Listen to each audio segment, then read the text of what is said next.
I don't like coffee. So this is how I get around it.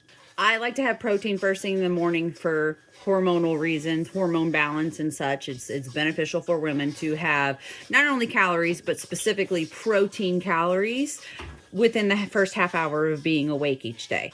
So to get around this issue, to not only get my protein, but also get the antioxidant benefits of coffee, because I don't do it for the caffeine reliance. I don't really need the caffeine. I do enjoy the zing of caffeine. So it's a nice little combination of getting what I want as also what I need, but also a huge challenge that I have with basically most clients, at least, if not all, is women, in my experience, they don't tend to have an appetite or they're not hungry first thing in the morning. So I always say to work around that, you can drink your protein. So drink your calories. I know that's like a big thing. Don't drink your calories. It's fine. Aware and you're intentional, beneficial. So if you are a coffee drinker, then you can put some kind of protein in your coffee itself.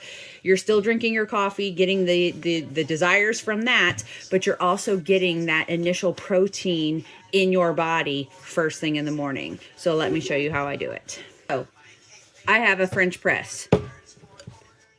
I don't care what kind of coffee it is. I just get, this is what the most recent we got from the store. All right. It doesn't have to be any kind of special flavoring, because I use chocolate protein powder and cacao powder because I love chocolate.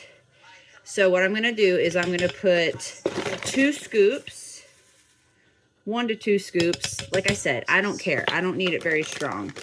I'm still playing with how strong I want it. And then I don't put like sugar. I just put stevia. Some people don't like stevia. I don't mind it. So I could put a couple packets of stevia in there.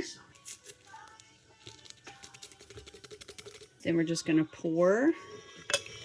I'm going to stir. Now, obviously, you can make your coffee however you make your coffee. This is just how I do it in the French press.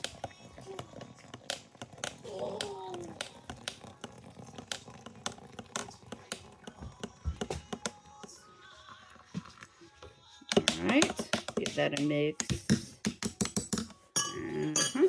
Now I'm going to put my press top on. And for this particular version, I let it sit for 5 minutes. Okay, so 5 minutes is up. Now I press this down.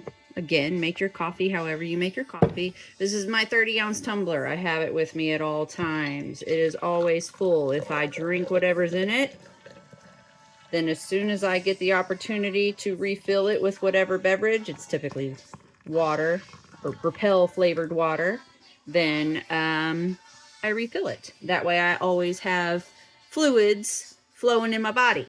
All right, next I take regular plain old cacao powder. You can get this at the store.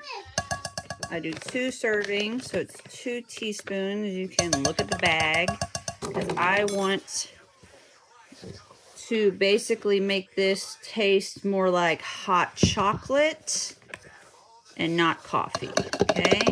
Because I don't want to taste the coffee at all. So I stir this up really well so that it doesn't have any chunkiness. All right, then, now normally I use soy milk for the additional protein. We're out of soy milk, so I'm using the baby's oat milk. And I put, normally I measure this, but I'm eyeballing approximately a full cup of milk. Stir it to mix it. And there you have it. Super simple, straightforward. Oh, yes.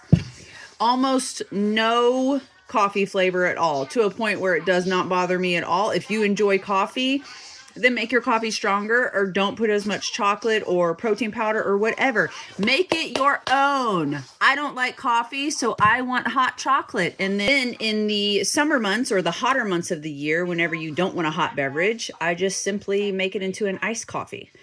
So it's a win-win. You get all the benefits and none of the negatives that you don't want. So I'll see you in the next recipe.